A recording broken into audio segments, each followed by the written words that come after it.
Hello and welcome to another episode of Brave UX. I'm Brendan Jarvis, Managing Founder of The Space in Between, the home of New Zealand's only specialist evaluative UX research practice and world-class UX lab, enabling brave teams across the globe to de-risk product design and equally brave leaders to shape and scale design culture. Here on Brave UX, though, it's my job to help you to put the pieces of the product puzzle together.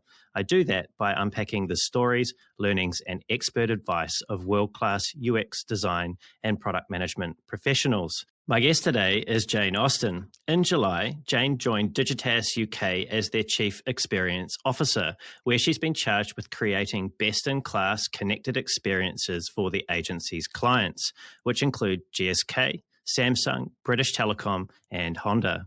This is somewhat of a homecoming for Jane, as between 2005 and 2007, Jane worked at the agency's predecessor, LBI, as an experience architect. Before Digitas, Jane was the Chief Design Officer for Flo Health, the company behind one of the world's most popular apps for helping women to prioritize their health and take control of menstruation. From late 2018 to late 2020, Jane was the Director of Product Design at Babylon Health, an online healthcare company soon to launch on the NASDAQ that's on a mission to put accessible health and affordable healthcare in the hands of everyone on Earth. There, Jane led a global team of 100 talented designers, researchers, content specialists, product and operations people, rebranding the business and completely transforming the patient experience. To give you an even better idea of the depth of Jane's design leadership experience, she was also the Director of Design and UX for Moo, an award-winning online print business, and the Head of UX for The Telegraph, one of the United Kingdom's leading newspapers. An internationally recognized design leader, Jane has been a keynote speaker at industry-leading events such as Mind the Product, Leading Design, and UX London.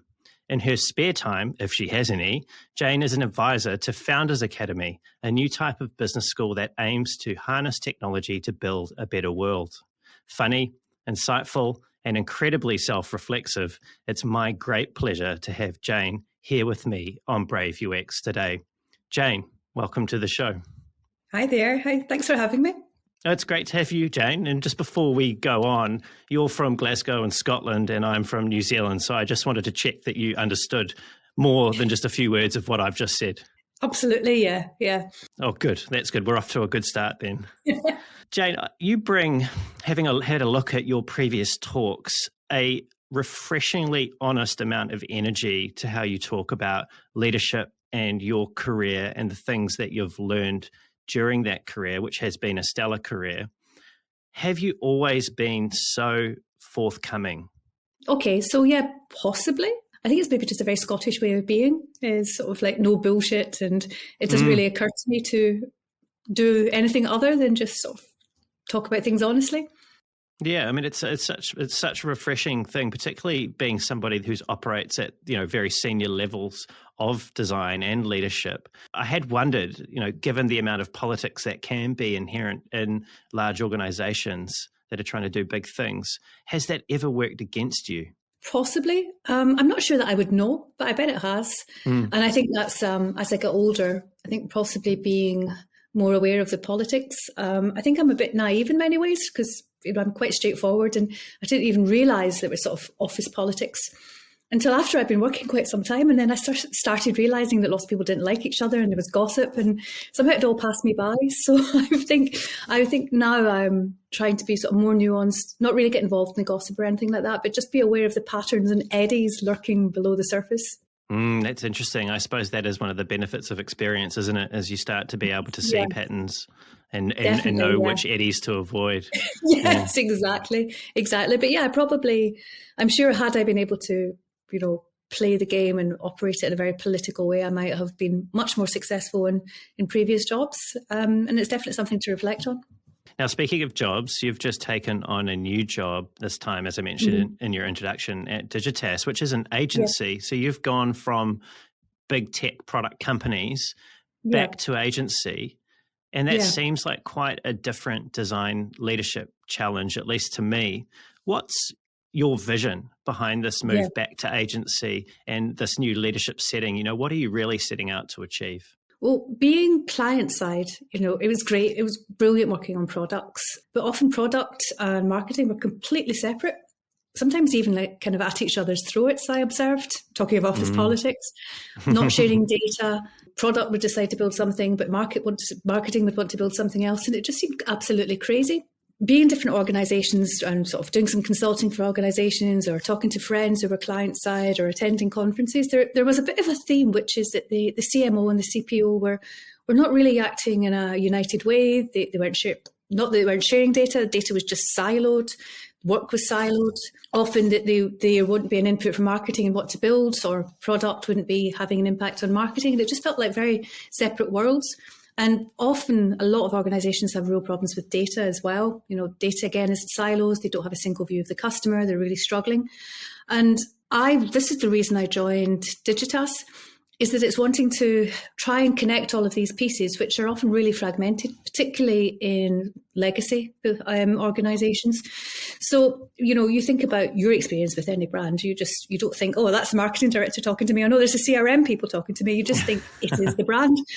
But actually, you've got lots of different people talking to you in different ways, and it's not orchestrated. And customer experience is more than the product. Your experience with a brand or with any kind of product is more than just sort of like using the app. It's what the marketing's like, the email, the follow-up, the customer service. And I think the opportunity of being able to work with an organisation that's bringing this all together and create really, really interesting and excellent customer experiences, which is another thing as well, because customer experience has kind of become a thing, and it's been often run by people who are previously responsible for like the call centres. So then you've got like another part of the organisation, and they're working in a slightly different way again. And again, things get fragmented and people are sort of reinventing the wheel. So you see these people doing CX and customer journey mapping. Well, actually, that's been a UX thing for years. And it's just lots and lots of fragmentation of data, of practice, of people within one organisation. So the opportunity of bringing this together and like creating a really fantastic experience, not just a fantastic product, but a fantastic experience, is what's brought me to Digitas. And no one creates fantastic experiences, particularly not at the scale at which you're going to be creating them by themselves. Sure. Have you inherited a team, or what does it look like at the moment? What does that people challenge look like? So there is a team, but we are expanding. There's lots of people, lots of different clients, I think, that need someone like us to come together and to help them deliver great experiences, to combine data. So yeah, I'm definitely hiring. I'm hiring people who have that sort of product mindset, that product design mindset, where you're sort of data-led, you do experiments, you're always trying to think about value, you have shippable increments, you make sure that you're doing proper discovery, you're concentrating on the customer and bringing that rigor and discipline, but spreading it more widely, perhaps across campaigns or across CRM, or just thinking about how everything connects. So I'm looking for people, I think, who are both designers, but who have that kind of rigorous mindset to understand how everything fits together. Maybe a bit of like entrepreneurial business aspect to them as well. So like we're there to help the clients have a successful business. So it's not just about being customer centered, it's about understanding the business context as well. So yeah, I'm looking for people, rigorous thinkers, analytical thinkers, great designers, people who really get business, who have that entrepreneurial streak. Yeah, and the pace, the rhythm of agency is quite different to the pace and the rhythm of being embedded in a tech product company. Like how has that been, that shift back to agency been for you, and like what could people coming from tech into agency expect from that change of pace and rhythm? Well, it's actually not as hectic. I think agencies have this sort you of heard it here, people, really not as hectic. Yeah, I mean, coming from startups and scale ups and things, I'm actually finding the pace at Digitas, like, it's reasonable. There's time to think and consider. There's time to do research, to stay abreast of recent terms, to understand technology. Yeah, the pace of agency life is, it's fast, but it's not as mad and as hectic as like big startups and scale ups, and because they have a runway, they have to get stuff shipped and they have to have a business before the money runs out. But I mean, it is true. I think I need to think of another way to say it, because startups they basically have to get to product market fit and get velocity and get customers before the money run out. And with an agency, you kind of don't have that kind of manic impetus. It's not all or nothing.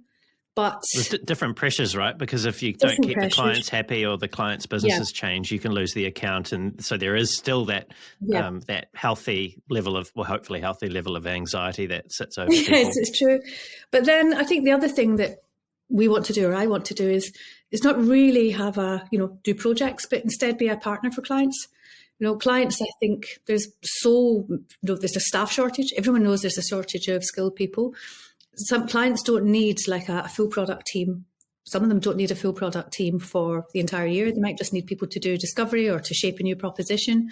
So being a partner with a set of clients is really interesting as well, because there's points where you can really sort of impact or have the inflection point of, bringing a team in and doing some kind of workshop or delivering an MVP, helping people really understand what an MVP is, helping people understand their customers.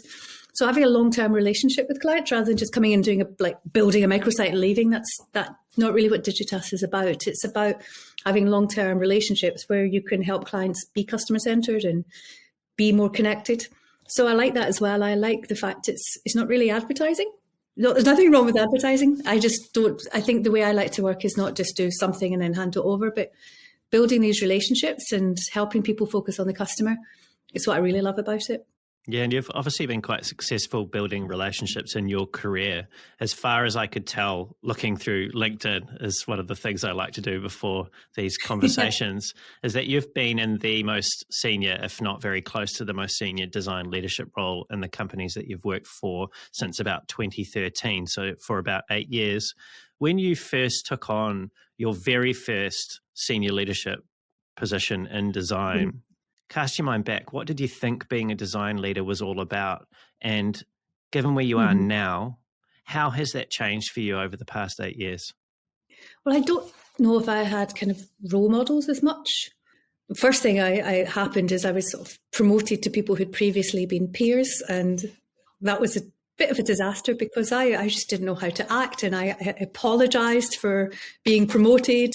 Oh, I'm really sorry I got promoted. And, it just felt like I was letting them down somehow. And just really weird psychology. And it took me a while to sort of realise that some people I really like, but the people who were really slacking and letting other people pick up the pace. And I was really worried about sort of addressing this with them in case they didn't like me. And then I realised, well, I didn't really like them either. So it didn't matter. So I managed to let go of this need to be liked, and I started more clear about what I thought fair and good behaviour for your team was, and sort of be able to sort of help people understand that and bring a team together. But generally I've been brought in and sort of built a team from scratch, seems to be, or that I've maybe worked with 2 or 3 original people, but then I've hired a huge team. And that's amazing because you're able to shape the culture. So hiring people that have, again, sort of honest and direct and really care about the customer and, strong opinions lightly held, and who are able to have a really good debate about something without taking it personally, and people who are, supportive teammates. And so you're able to shape that culture. And that's one of the joys of leadership. You're able to shape a really healthy culture where people really care and respect each other. And that's been one of the joys of my career. I wanted to ask you about strong opinions loosely held. That's something that I believe in, and it sounds really great, and it's great when it's working. But we do fall in love with our own ideas, particularly in in creative industry and creative professions like design. How do you make that work as a leader in a practical sense with your team, or how do you know if it's not working, and what do you do if it isn't? Well, there are sort of processes to follow of checking your assumptions, of shipping just a little thing and seeing how people react to it. Is it a button? Do people click on the button? Does the button, maybe instead of building an entire feature, you maybe just the smallest thing you can ship to see if people want that feature and how they would interact with it. And that way you're removing yourself from the equation. You have your opinions, you test them, you're wrong, you're right, and then you just continue to learn. Nobody knows everything. So I think having this humbleness and thinking, well, I have no idea exactly what's going to happen, but let's try it. And being okay with failure, because you don't learn. If you're sort of really brittle and scared of trying something and it goes wrong, then you're never going to learn anything. So I think being comfortable with saying, having an opinion and saying, I really think we should do this, and also being conscious of when it's not working, how do you measure that? What's the KPIs? How do you know that this has got the right data, that you've tested the right thing? So again, it's that rigor around designing something. It's not just making something look really pretty. It's not the kind of designer I am. I don't do UI. I think it's more the thought process, because we were talking earlier and I've got a philosophy degree, which is like, basically, although it rendered me completely unemployable, it did help me ask questions. So it taught me how to think and how to ask questions and how to be wrong and how to debate things and how to think clearly about things. And that's been incredibly useful as my second master's, which was all about design. And those two combined has been super helpful. It wasn't planned, but it's turned out brilliantly. Yeah, and look, there's a couple of things in there. Your second master's has a wonderful name. I think it was a master's of hypermedia. And when I saw that, I was like, it shows how long ago it was. That's when the web had hyperlinks. Oh my gosh. Yeah, 100%. Hypermedia. I loved it because I put a tweet out the other day asking if anybody in the Twitterverse had previously worked at a company that described themselves as new media, which again is yes. Yeah, I worked for someone after my hypermedia degree. I worked for a company that did new media. Yeah, I designed DVDs. Yeah, this is not DVDs, CD-ROMs. This is how old I am. Yeah. If there's any kids listening to this, they'll have no idea what that is. Exactly. I know. This is when you sort of take a step back and think, oh my God, I'm really old. I remember CD-ROMs and hypertext and new media. I don't feel it, but that's how I know I'm old. Coming back to this notion of learning how to ask questions, being comfortable having opinions, being comfortable with being wrong. You mentioned your first master's helped you to be comfortable with some of those things, and no doubt you've refined that over your career. This is actually a bit of a theme, if anybody's listened to multiple Brave UX episodes, that comes up with my guests, and it's really curious to hear this come up with you as well. And that's that we, as people, for most part of our education, in the West at least, we're not very comfortable with having opinions and voicing them for fear of being wrong. And at least to me, I feel like this is doing a great disservice to the world and ourselves and design. How do you encourage people that you're leading who may not be as comfortable as you or I voicing our opinions and being willing to be wrong? How do you encourage them to embrace and adopt that mindset? It's interesting you say that, there's this fear of being wrong. The whole scientific method is that you're continually being wrong. And I think we've almost forgotten the scientific method, because people, recently with COVID, people thought the vaccine might work in one way or that COVID might spread in one way, and they were wrong. And now people say, no, they've been completely discredited. They were wrong. But actually, it's purely the scientific method of you have a hypothesis and you're wrong, and it's okay. And then you've learned something by being wrong. And we're maybe taught that in science at school, but not really. We're not really taught we've taught the philosophy of science or the Western philosophy of hypothesis and refuting it. And so anyway, I digress. I think it's fundamental, isn't it? That's a fundamental basis for how we engage. And it does sometimes feel like at the moment we're slipping back into the dark ages in terms of our mentality of looking at what's going on, particularly with the pandemic. It's true. And opinions feelings and opinions are as important as sort of rigor. It's very interesting. We could talk about that a lot, about what's happening to the way that people communicate and to our media, but we won't. Maybe we'll do that over a beer sometime. Yes, good. I think sort of modelling the behaviour you want. So being comfortable being wrong or admitting you're wrong. So modelling that, and most teams and organisations, you have a sort of set of objectives or behaviours or things that you need to know in order to see what level you are and what you need to do to get promoted to the next level. So making that almost canonical, sort of codifying that, you should be comfortable with ambiguity, with uncertainty, and you need to make yourself comfortable with it if you want to progress to the next level. So making that really clear and modelling it and praising people for this and doing case studies that show this, or you have team meetings and you get someone to talk about their project and they talk about how they thought this was going to happen, but actually something else happened when we used the data to find this. So just reinforcing the message in a whole variety of ways. And I think the worst possible way of designing is this sort of, the design hero, the genius, the lone genius that goes into a room and comes out with some kind of beautiful thing. And that might be great for print and brands, but for something that people are actually living with and using, it's, you have to use data. You have to spend time understanding the customers. You have to experiment, and you have to continually improve, both in the sort of small sense, like improving buttons or small frictions, but also experimenting to know what feature you should build next or what big bets you should take. Nobody has the answers. The only way is to sort of unpack everything and do small experiments and small value tests, some small MVPs, like proper MVPs, not just a shit website, but most people think an MVP is like a shit version of something, but an MVP that really helps you understand, is my hunch right, or is this thing I'm going to do right before you invest any time in building it? So I think that sort of rigor is really helpful. Also getting people to think with that product mindset, like, should we build this feature? If we build this feature, what were we not doing? Why are we spending all the engineering effort? Is it actually going to bring us value? Is it going to bring the customer value? What do we have to do? Do we have to retire something else?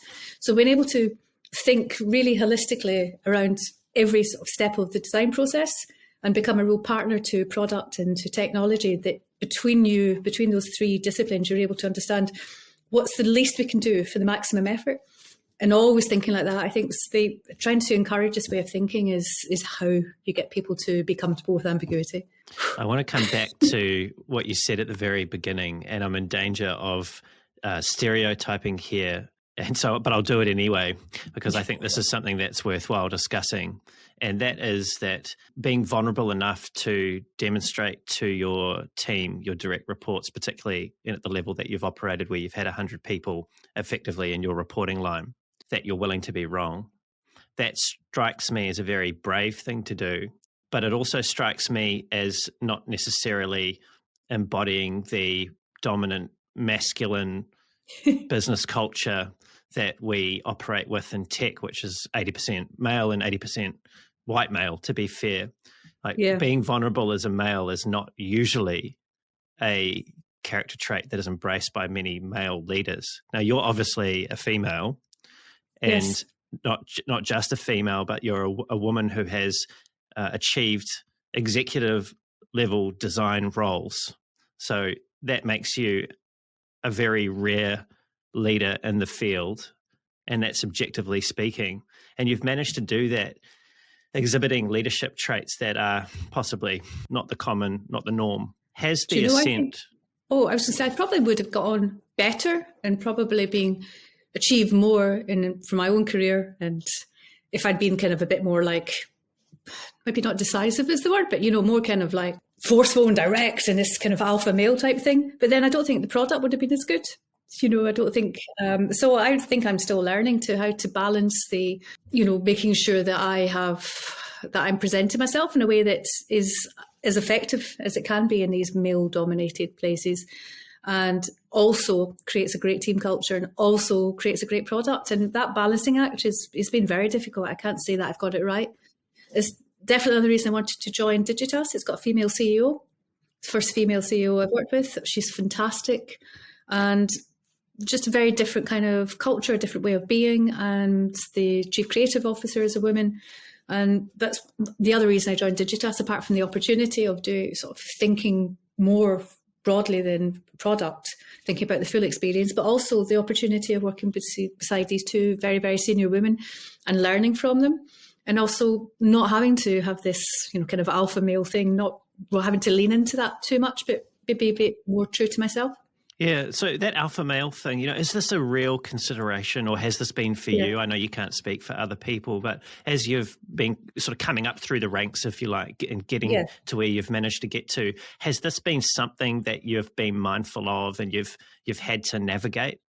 Oh, totally. I think everybody does, yeah. As a small working class woman, definitely, I've often been the only woman in the room, and maybe sometimes not the only ex-public school person in the room. And, I've definitely been the outsider, and it's been difficult. And I'm sure if I'd maybe had a better mentor or someone to help me navigate, I would have been much more successful. So I think, I've had to sort of learn as I go. And I do mentor sort of younger people as well, younger women, to try and help them navigate this.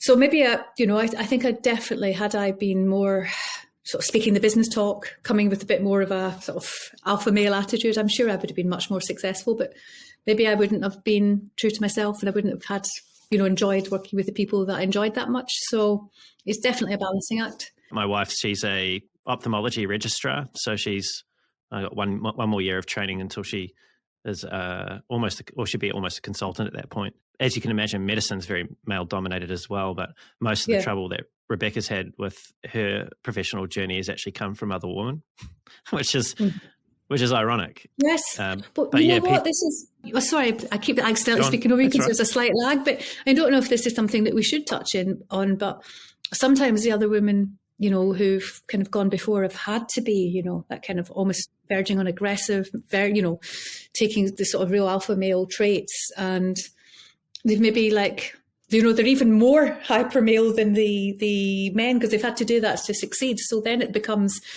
they're like, why do I have to do that? You don't. I don't know what psychology is going on, but yeah, definitely this one particular woman has been dreadful. But apart from that, I think I've had some really great supportive women too. Jane, I want to pick up on something you said a little bit earlier about mentoring other women now that you're a senior leader. What sort of things are you telling them? How are you helping them to better navigate their careers?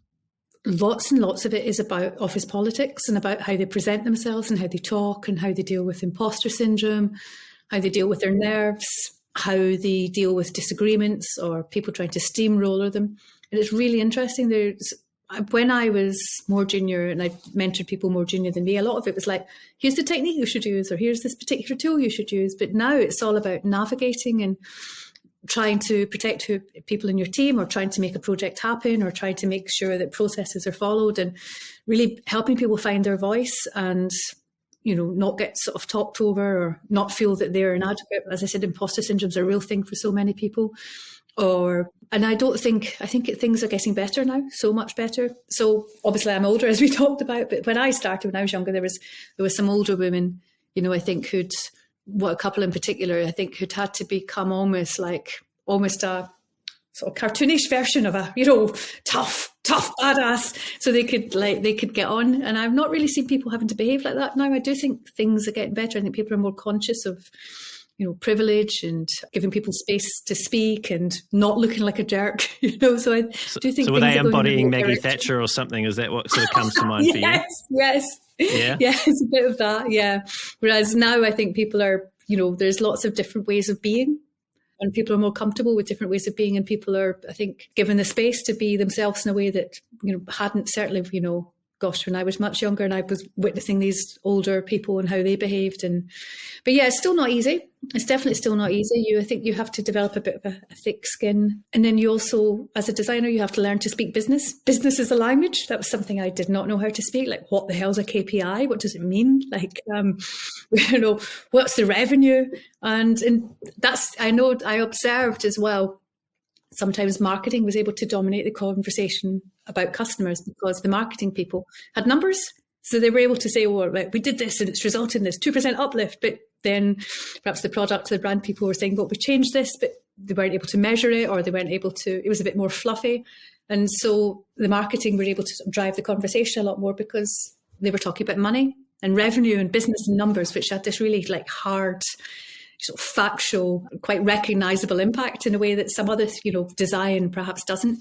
So that's the thing to learn as well, is to try and talk about design in a much more kind of impactful numbers, revenue type way. It took me ages to learn that. I wish somebody had told me that years ago, because being able to kind of assume this way of talking, and it helps people understand why you're important. You can't just say, users like it, or that doesn't mean anything. You have to construct a narrative about what you're doing and why you're doing that will resonate. And so it's almost like you have to do user research with your organization, not just with your users, but you have to do research with your organization to think who's in charge, what sort of things matter to them, how do people talk, how do people act, how am I going to kind of camouflage myself and get people to listen, And that took me ages to learn as well. I wish somebody told me that too, that, to take a step back and listen and just see how things work. And, don't try and change people's mind by telling them they should be doing a particular technique. People don't care. You have to talk about what the outcome is for them in a way that resonates and is important to them. So that's been my big advice. People are so often, there's a stage in your career when you get really hung up on methodologies and process and why you're doing something, and actually it's meaningless. You just have to think about what is the impact you're having, what's the least you can do to have the biggest impact, and then how do you tell people about it? Yeah. Be friends with the spreadsheet, but also be friends with the one pager. Yeah. If you don't know how much your how much your business revenue is and what your targets are and why you contributed to them, even if you can't really quantify it, but what you've done, you think that, and you're not telling people about it, then you're not really going to get the recognition that you need. Yeah, well, your language, you're failing to communicate with the business, and your language is falling on deaf ears. Yes. I want to come back to the context of mentoring these young and upcoming, or younger and upcoming female leaders. Is it more important for them to be authentic or to be professional? I don't think that's a binary question. I think you have to be both. You can't be. You'd absolutely have to be both. You have to be professional, but you can do it by still, being human and being funny and not having, we're working in design. We're not like barristers or something. You can still bring yourself to work. But, you definitely have to be professional. You have to understand the culture of where you are. You would, if you were working in a trading company or, like the FT, you'd probably be different work than if you were like a startup or, one of these like funky advertising agencies. So you really, I think, you have to think about how you fit in, but in a way that's still true to you. So yeah, both. It's not a binary one or other. You also were talking about needing to speak the language of business and communicate to your other stakeholders with numbers and in a way that makes sense to them so that you can actually affect change. Mm-hmm. One of the gripes that designers often have, particularly in enterprise, is that they feel like they are viewed as the colouring in department. Yes. How much of that is actually our own fault? Oh, that's a good question, isn't it? A hard one to answer. Well, I think a lot of certainly more legacy businesses or big enterprise businesses that haven't got that product mindset, then design can be sort of ended up colouring in. And if you're in an organisation like that, either you leave or you maybe have to have some small projects and you have to start changing the conversation. Design is not about what things look like. Design is about purpose and about the outcomes, and it's about the experience, and this is why it matters. And then you can't just tell people, you have to show them. But it is easier in some places than others. But yeah, definitely design is seen as being sort of coloured in, or the order takers, go and do this for me. Andy Budd did a very interesting thread on Twitter, like, the expression hippos, highest paid person on the organisation. He's like, hippos actually know more than you as a designer. You're just as arrogant as a designer. Hippo has the full context. The hippo understands business. So why do you think the hippo should listen to you as a designer? You should listen to the hippo. And I thought it's a really interesting reframing. So I think you have to try, again, it comes to understanding what that person's your internal client. So it's actually not that different being in an agency, because if you're a designer and you're working with these, big stakeholders, they're your internal client, and you have to sell to them and you have to get them to buy into what you want to do, and you have to show them results, and otherwise you will just end up, being a colour inner. Yeah, you mentioned the importance of showing design. And we've obviously talked about the sort of quantitative aspects of being able to, at the leadership level, communicate with the business about why we should be doing certain things, the trade-offs that we're making, the reasons for taking a risk and pursuing value that might be different to what you thought before. I remember reading something that you'd said, or maybe watching something you've said while you're at the Telegraph, and I realised this is going back a little while now, so if things have changed, let me know. But you said that you found that your team, and I'll quote you now, you said they got a better solution faster when they all took part in solving the problems. And that was in the context of observing research. You also recommended that very senior executives, so people that occupy your type of position now and across the business, get involved and observe what's actually going on. And my question to you, now that you've sort of seen what your other leaders are at your level now are doing, the things that they're having to contend with in their work weeks, don't these people have better things to do than go and watch customers use product? So you've actually asked me two things there. The first one was collaborative decision making, and that was actually talking about cross-discipline, so developers and product, and I still think that's absolutely vital, Because if you are getting a completely rounded view of the problem, and you're able to the designer might come with research and a view of the customer, and the developer, the tech person might tell you that something's easy or difficult, or might propose a completely different solution. And if the tech person didn't know about really what problem they were trying to solve, they might not have been able to propose the correct solution. And product person has to make the decisions and the trade-offs. So the great product work is done, I think, with all three people. Talking about the users, no, I wouldn't get CEO to come and watch usability testing, but there's different kinds of research, and some that's really, really impactful. There's some where you're talking about a proposition or a big problem, and you can package this up and get them to watch it. We actually had lots of people come and watch some customers at the Telegraph, which was pretty incredible because they'd never actually met a customer before, some of them, and they were making decisions without really knowing about the customer. So yeah, if you can somehow, I know it's a bit of a cliche, be the voice of the customer. Loads of people say we're the voice of the customer, but they're not. There's different ways of representing that, and there's different stories you can tell. But I think actually telling the stories of real people that are using your product or brand, however that is really, really important. And that's one of your jobs as a designer or a researcher, is to be able to be that voice and explain to people or the rest of the organisation why they should do X rather than Y. I heard today, I work beside a woman who's ex-Amazon, who's just joined Digitas, and she was telling me a story that in every Amazon meeting, they keep an empty chair for the customer. Even if Jeff Bezos is in the meeting, he would stand, or somebody would have to stand, I'm sure, to keep that chair empty, and it's the chair for the customer. And that's just so that everyone's there is continually thinking about what the customer needs. And I think having this customer mindset, to do that, you have to actually understand the customer, and that's the value that design and research can add. That's humility, that story right there of keeping that seat empty for the customer. That's a really powerful and humbling demonstration of just how important the customer is to the business. Yeah. If you don't have a customer, you don't have a business, really. Yeah, I know. And this is, I think people intellectually understand this, but you mentioned earlier, just a few seconds ago, that people had never even met a customer, yet they were making all these big, important decisions about how the customer experience would be shaped. And, we do in enterprise in particular, and as businesses scale, we have increasing levels of abstraction that we put in the way. And I don't know where I'm going with this, but I'm keen to hear your thoughts on it. I think this is the two kind of views of customers. You've got the customers in aggregate, which is all the data and all. And that's used to make decisions, and quite rightly so, because you understand patterns and you're able to understand people across different contexts and different devices, and you're able to see changes, you're able to see indicators. But often what's missing is the qualitative aspect. And this is another Jeff Bezos quote. I think it's Jeff Bezos, would have to check this, which is, if the anecdote contradicts the data, believe the anecdote, which just seems really counterintuitive at first. But actually you realise that you can have enormous amounts of data and it's really great and it helps make, fantastic decisions. But sometimes to have that breakthrough innovation, or to really understand what the key thing is, or to really, being able to be innovative or to transform, you really have to understand people's hopes and fears and the problems they're experiencing, and you have to have the qual.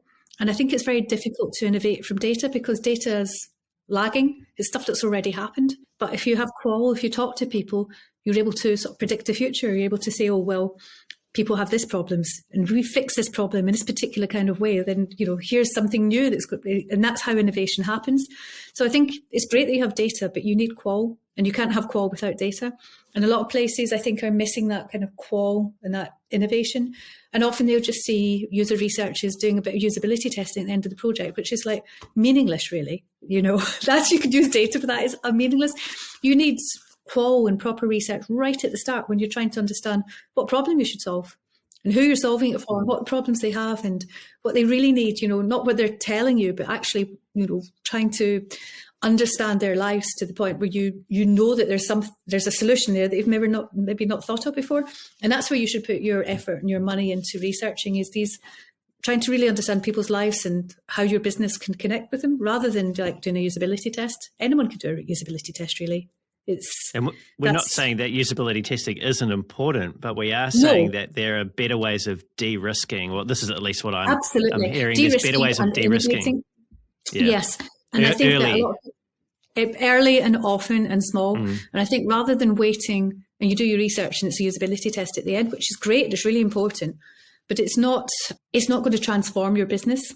It's not going to change things. It's not going to give you that step change. It's not going to it's not really going to de-risk anything because you've already built everything or you've already spent time in designing something.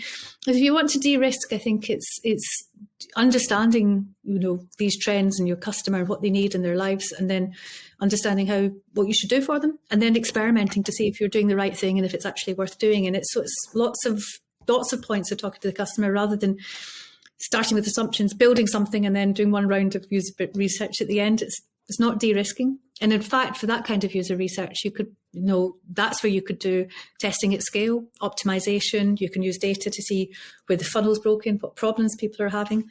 And you can be a little bit removed from customers. So I think you need the full picture. You need qual and quant, and you need it at different times, and you need it for different purposes. Yeah, you've got to be really smart about what you use and when. Mm-hmm. Thinking about the dynamics, we were talking about the cross-functional collaboration, the different disciplines that are involved in making product. And, that can sometimes involve SMEs that actually sit outside the product or design organization as well, right? And you've got this sort of mantra, and I really like it, which is so managed by consent, not by consensus. And I thought that was really powerful, at least where my mind went with that when I thought about what that might mean. But then I also am aware that that's probably one of those things that, again, that is easier to say and harder to achieve, because what at least I see it relying on is a huge degree of trust amongst people to operate in that way.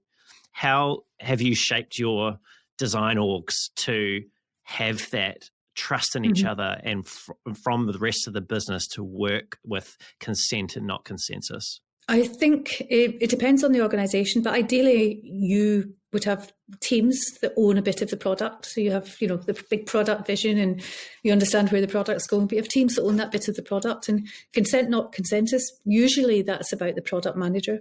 If you have a really great product person, the buck stops with them. And you give, as a designer or a researcher, you give them all the information and the arguments to say that this should be happening. But it might not, or it might have to be done in a different way because a product manager has to think about, tech restraints, about budgets, about feasibility, about how you would sell the features. So eventually they have to make the decision, and your job is to say, okay, they've made a decision. Maybe I don't agree with it, but that's their decision. I've given them all the information I possibly can. How can I help them de-risk that decision? How can I help them be as successful as they can? And so I think it's to do with teams, autonomous teams, to do with like features or parts of the product rather than the design team.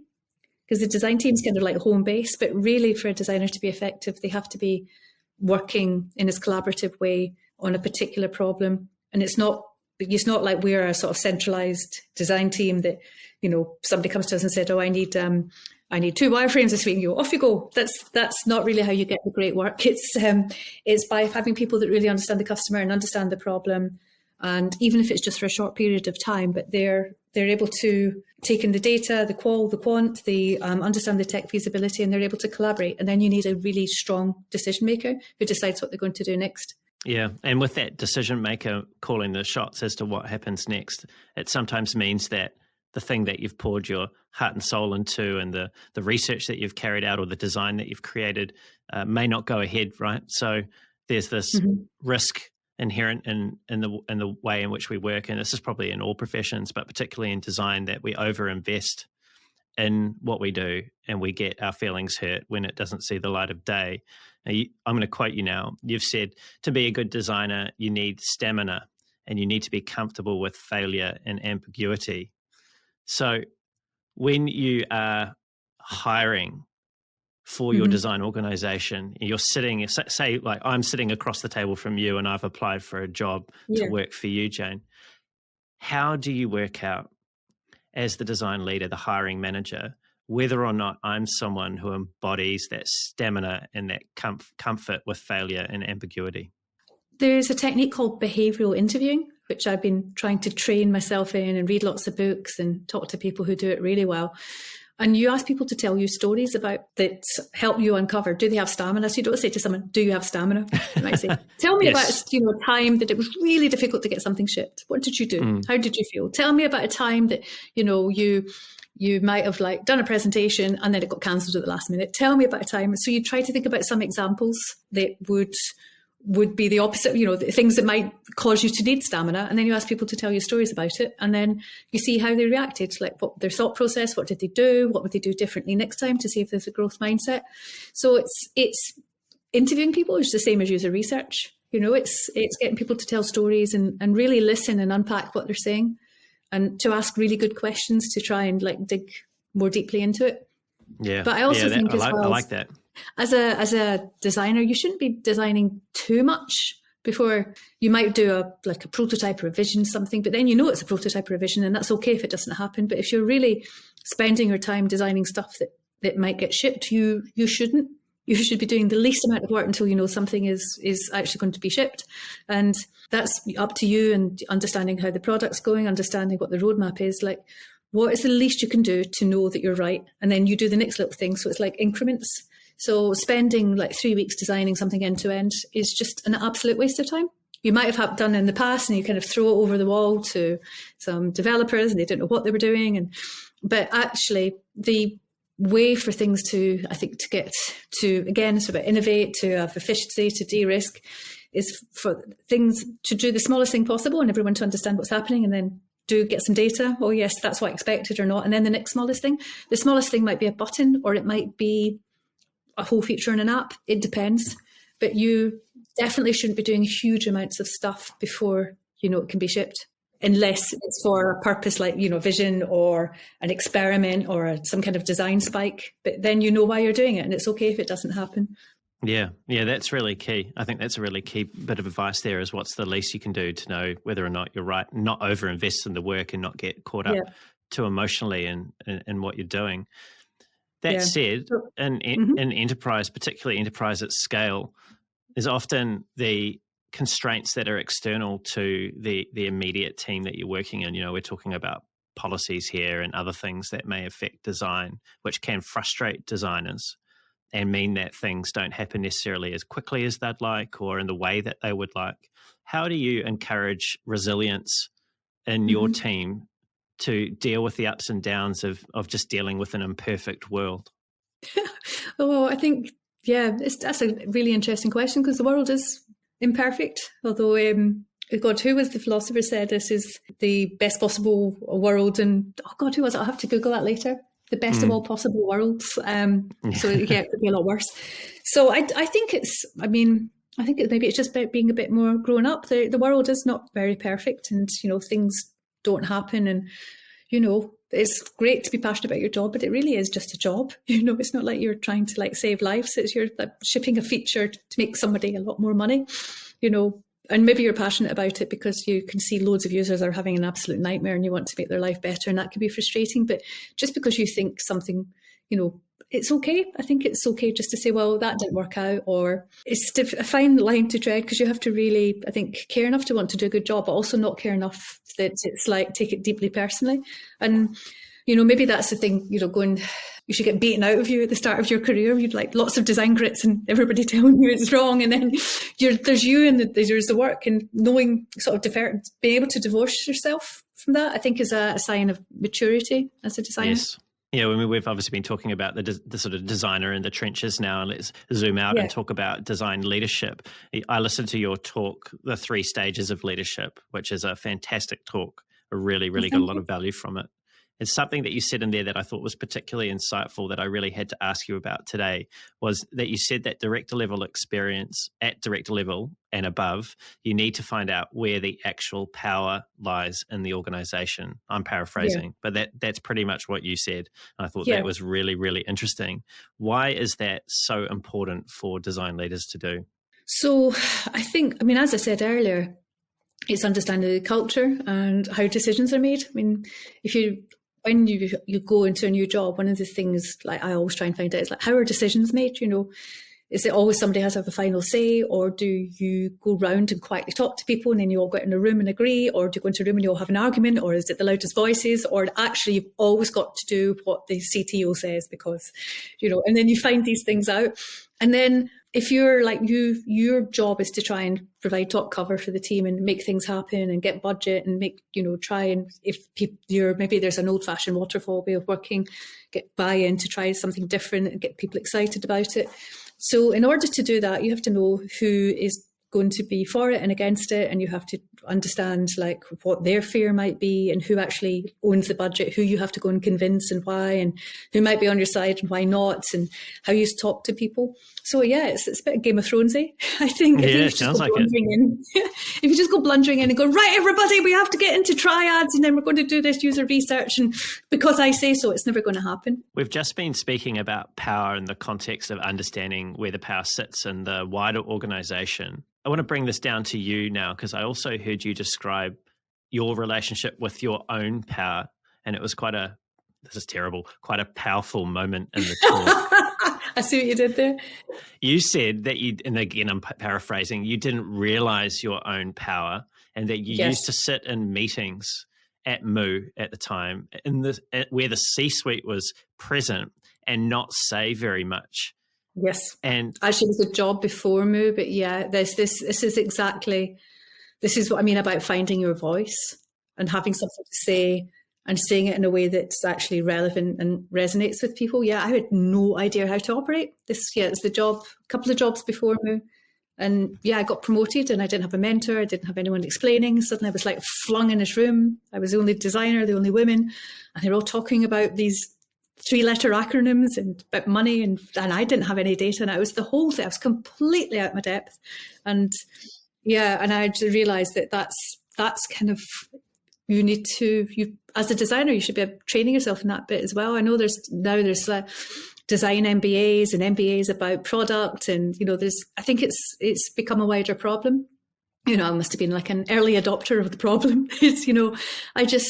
What I did, the rest of the business, there just wasn't a connection. It wasn't relevant. I didn't know how to talk about it. I didn't know how to confidently disagree with people. The fact that there was like the CEO there, I didn't know what to say to him. The whole thing was just overwhelming and terrifying. So that was one side about it.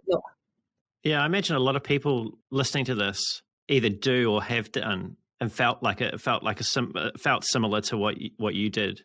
What's your message for them? Well, you're not alone. And I think one is, it's probably just as I've been saying, is like, what is relevant to these people? What is relevant? What are they interested in saying? How can you tell a story about what you do that's going to help them realise how important what you do is? Because it really is. It's not just colouring in. And how are you going to help them understand it? And how are you going to help them see the importance of being customer-centric and the importance of good design, but in their language? And how are you going to get confident to be able to maybe disagree, or to understand what they're talking about, to be able to couch your disagreement or your recommendations, again, in this kind of business speak, which you're not really taught at design school or anything. It's just, it's very separate. So I think, if you can get like funding to do one of those design MBAs, then do it. I think that's if you want to kind of get to that level, that's really important. And also, do you want to get to that level? Because you won't be doing any design anymore. It depends if what frustrates you. For me, it's kind of like every time I'd kind of felt like I'd fix something, I'd realise actually I'm frustrated with this thing, and it's going to be a bigger problem. And now I want to fix this, and then I kind of just fix bigger and bigger problems. So that's kind of, I think, what my career has been mostly accidental. Yeah, I did wonder about that, because you moved from the sort of practitioner path to the managerial path, and I think you described that as almost like an accident. And then at the time, there wasn't really the principal designer type roles and other. There wasn't, and I wanted more money. Frankly, I wanted more money, and the only way to get more money was to be promoted to management. I was like, okay, then I'll do it. I wouldn't mind a bit more money. That's a double-edged sword, isn't it? And then I was like, oh, this isn't designing. What the hell is this? And then I didn't know what this was. It's taken me about 10 years to figure out, and I still haven't figured it out. But yeah, you're just, you're like, that was my sort of message as well. You're really good at your job now, prepared to totally suck at another job, because it's a completely different job that nobody prepares you for. Yeah. And there's something interesting in that as well. And I had a chat with Marty Kagan earlier on in the year. Oh, I love Marty Kagan so much. Yeah, fantastic. Really, really clear thinker, and has had a wonderful career experience as well before he started Silicon Valley Product Group. But we were talking about his time, I believe it was at HP, his first job out of college. And he had most of the time he was there, he had two mentors, or two people that were coaching him from different, one in his discipline and someone else that he sought out in another part of the business, which was in product, because he started in engineering. And there was this real emphasis, and I believe it still exists, at least at some of the companies in Silicon Valley, of coaching the next generation of leaders, and they're very serious about it. The best companies in the world are very serious about it. Not many companies do that. And I feel that is doing ourselves, and even through your own experience that you've just described, Jane, that's done you a disservice in terms of not being able to accelerate your understanding of how to manage. And you have to learn a lot through trial and error, as opposed to having someone help point you in the right direction, which could be useful. I know. Think about the waste of money. There's me, you give me a promotion, you give me more money, and I'm not being effective, and other people aren't being effective, and then I might leave because I feel terrible, and then you have to hire somebody, and then are they the right person? And then the other people, and they may like leave because the culture is awful. And what a waste. Yeah, but I think like a lot of people are just kind of dropped in, and it would make perfect sense to identify sort of talent or opportunities and really help grow people so that they stay with you and they stay with the organisation. I mean, most people, I think, average about, I mean, in fact, in tech, it's like insane. It's something like an 18 months tenure in London, because people are going from startup to new job to bigger job. You know, you've seen lead people they've been working 5 years on the same salary. So people aren't really motivated to stay around. You know, they go to get different stock options. And so companies should be thinking about this, like, how do you invest in people? It's so important. And so I think really underserved. People aren't given the confidence and the counselling and the coaching and the mentoring and the training. And really companies should be investing in this. Yeah, and I think this is because we're all stressed out of our brains with not enough time, or at least we perceive there's not enough time.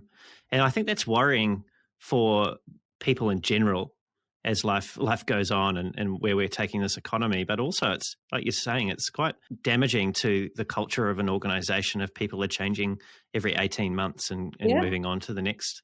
It's very mercenary. It is. It's very mercenary, you know.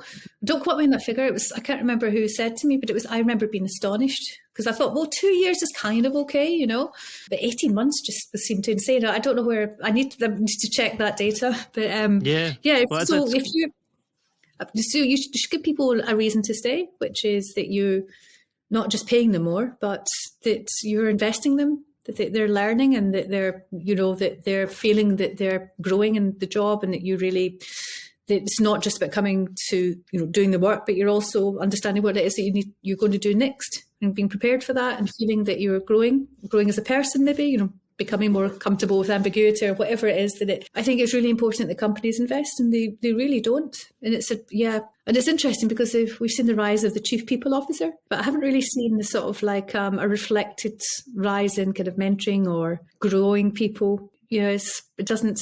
Maybe it's because I'm coming from startups, I don't know, but there's definitely seems a lack of investment in mentoring and training that somewhere like HP did, Yeah. That's incredible sort of growth, grounding that Marta Kagan had.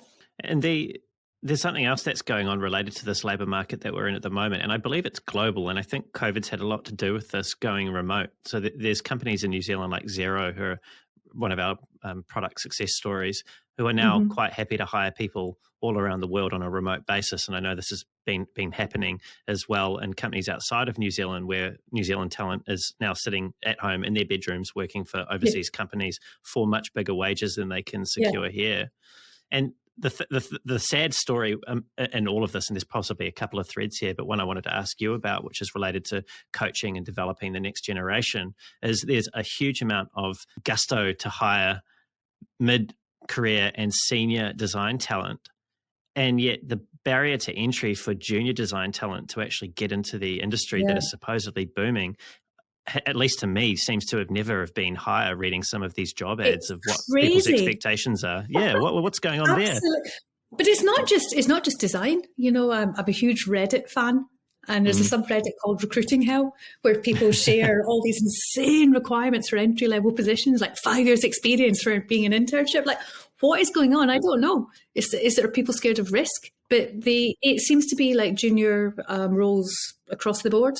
I've seen it in engineering as well. So I don't know. Maybe there just isn't this culture of mentoring and growing people and taking a risk on people and hiring for potential rather than actually where people are. There just seems, I think, hiring and mentoring and growing people has really become very broken. Yeah. And it's very short term. It seems to me to be very short term. I mean, just extrapolate this out a decade. Where does this leave us as an industry? Where does this leave design? on That's product and scary engineering. Yeah, 100%. Yeah. Yeah, it's true. Maybe it's risk, or if people think, why should I invest in someone who they're going to bugger off after 2 years? Or I don't really know. And then everyone's, like you say, is really busy. So you haven't got the time for people to be trained. Maybe there's not a budget for someone to be paid who's not actually doing anything except actually you're investing. So I think hiring is not seen as investing. It's like quite tactical. You hire someone, they do the job, they go. But it'd be great if like the industry could think differently about how you grow talent and how you hire people, and maybe take I know that's actually the advertising industry has been pretty good at that, like New Blood, D&AD. There's all sorts of like student awards and taking people straight out of art school or whatever. And it'd be great. Maybe that's something we could bring into design and product design. Actually, competitions, bringing people out of uni, sponsoring people. But there's a huge gap there. Interesting. Maybe you've given me something to think about. Well, let's change gears and talk about something else, which is this challenge that a lot of design leaders face when working with product in particular, which is the cadence of design and the cadence of delivery and the different expectations that sit around that. Now, there seems to me to be at least a bit of a culture clash between delivery and design culture.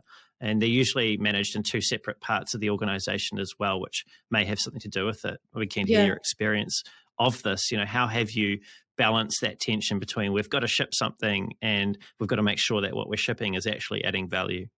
I don't think there is a tension. There shouldn't be a tension. Yeah. I think if you do it right, if you've got a well-structured organization, there shouldn't be a tension at all.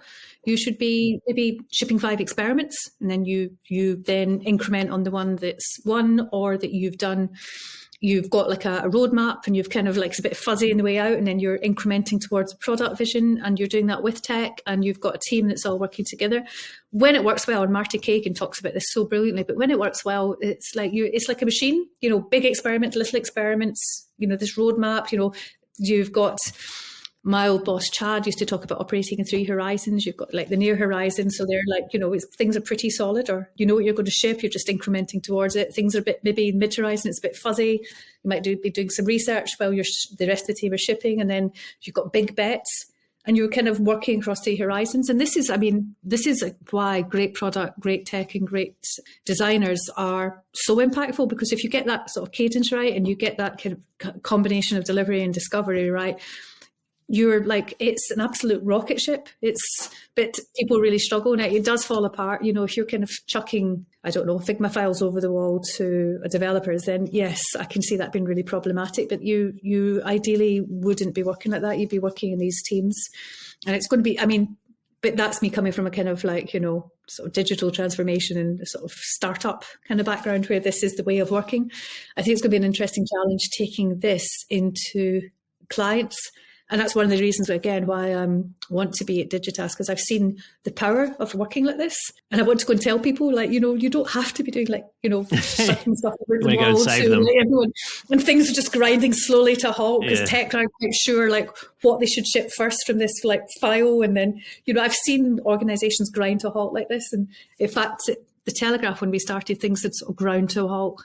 And we did a thing called the laxative project to sort of clear the pipes, to show that instead of like everything grinding to a halt because you're chucking like loads of designs over the wall to tech, and the tech guys are like, well, what do I build first? Like, what do I do? Like, and if then everyone spent ages doing QA, and like there was just so much waste.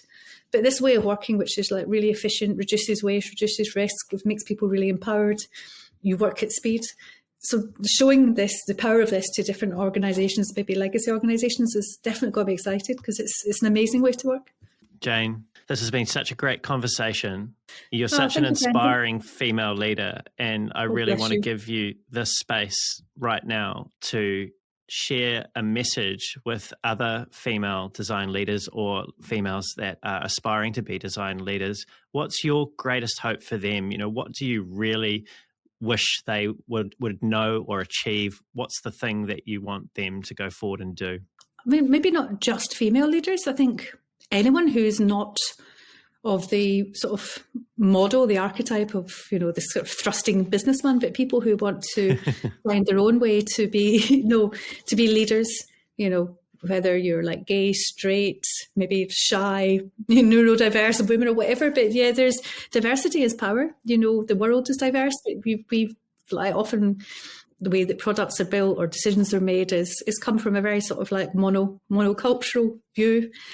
So it's an amazing opportunity to, if you can be confident and find your voice and find your place, to be able to come from different viewpoints. It makes products better. It makes everything better. So yeah, I think it's just be confident, believe in your power, and learn some business lingo. Very important. All very important things to do. That's your KPI. Yeah. Treat the organization like you would treat a product. Like, how does it work? How are you going to operate in it? How are you going to be effective? And who's your audience? Great. Really important messages, Jane. I've really enjoyed the conversation today. It's been so great to hear your stories directly and in person, and the insights that you've come across during your career. Thank you for so generously sharing those with me today. Oh, Brendan, you're so lovely. Thank you. It was lovely spending time with you. You're most welcome. Jane, if people want to find out more about you and all the wonderful things you're up to, what you're doing at Digitas and building that team, what's the best way for them to do that? Add me on LinkedIn or Twitter. So my Twitter handle is MS Jane Austen. So it's my name, Ms. Jane Austen @gmail.com. So they're probably the two ways you can get hold of me most easily. Definitely, I'd love to hear from people. Maybe people don't think they're quite right for a role at Digitas. Come and talk to me anyway. People might want to be mentored, or I could find you a mentor, or any questions, or you might want to, get some advice about how to change things in your organisation, or you might even want to work with Digitas rather than for. I'd just love to talk to lots of people. I think it's a really exciting new chapter working in an agency, because it is solving these, again, I always said it was like, thinking about the next problem to solve. So this one of like sort of connecting everything so that your email and your CRM and your product and your marketing is all connected. And if you're making this a really nice, frictionless experience, so not just a great product, but just a great experience. And that's the challenge we're going to solve at Digitas. No, I have no doubt that you'll do a stellar job of resolving that challenge. Thanks, Jane. And to everyone else that's tuned in, it's been great having you here as well. Everything that we've covered, including where you can find Jane and Digitas and all the great things that are going on, will be included in the show notes. If you enjoyed the show and you want to hear more great conversations like this with world-class leaders in product design and UX, don't forget to leave a review, subscribe to the podcast, and also tell someone else about the podcast if you think they'd get some value out of hearing these wonderful conversations that we have on Brave UX. If you want to reach me, you can also find a link to my LinkedIn profile in the show notes, or you can find me on LinkedIn just by searching Brendan Jarvis. Or you can visit thespaceinbetween.co.nz. That's thespaceinbetween.co.nz. And until next time, keep being brave.